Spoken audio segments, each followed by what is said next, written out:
and it seems more sensitive to wind than I would expect given the conditions I was seeing through the scope. Hey, welcome back.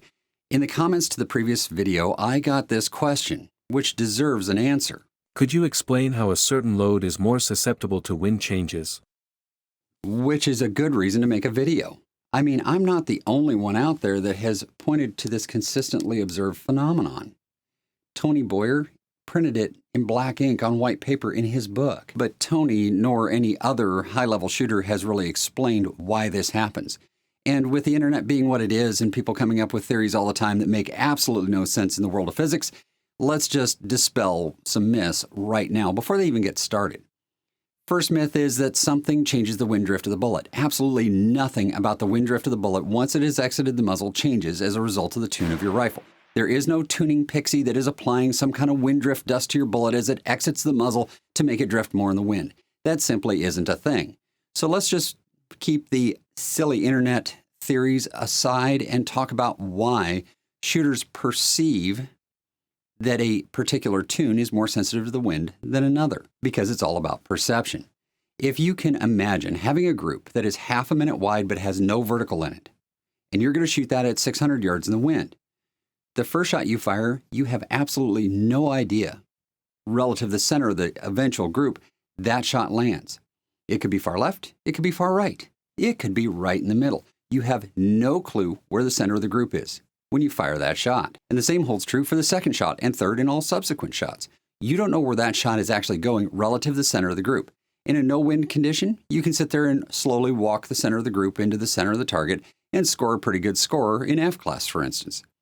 However, when you start adding in a variable wind, it gets a little confusing and confounding and can give you some interesting perceptions of what's going on downrange. For example, any given wind, if you have a sudden wind come up of 2 miles an hour from left to right, and the next shot happens to be on the right-hand side of the group, it's going to look like the wind drift is significantly more than what it should be for 2 miles an hour, because you have both the wind drift and the dispersion adding together.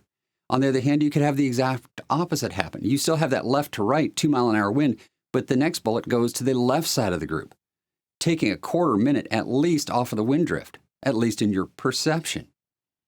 You see, it is all about what you are seeing downrange and how you're perceiving that and computing that all together as you're shooting the rifle, because ultimately you're simply trying to walk the bullets into the center of the target every single shot. And that's why we find certain load combinations, certain tunes are not what we call honest in F-class. They give you a false impression of what the wind is doing. They give you a false impression of where the center of the group is. And that's why we're trying for very small groups.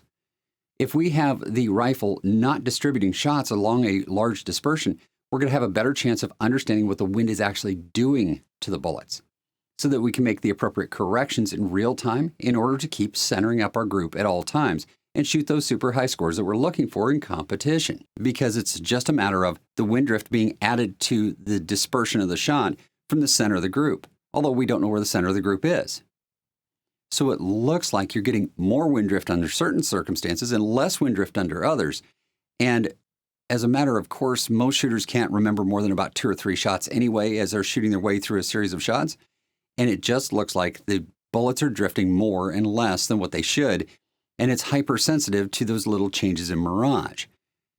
So when you see this effect in your shooting, most likely what you're seeing is a combination of the distribution of shots from your load tune and the wind working together to fool you into thinking that the wind is affecting the bullets more than it really is. I hope that answered the question. If it didn't, leave me a comment below and let me know what doesn't make sense to you. And I'll see you in the next video.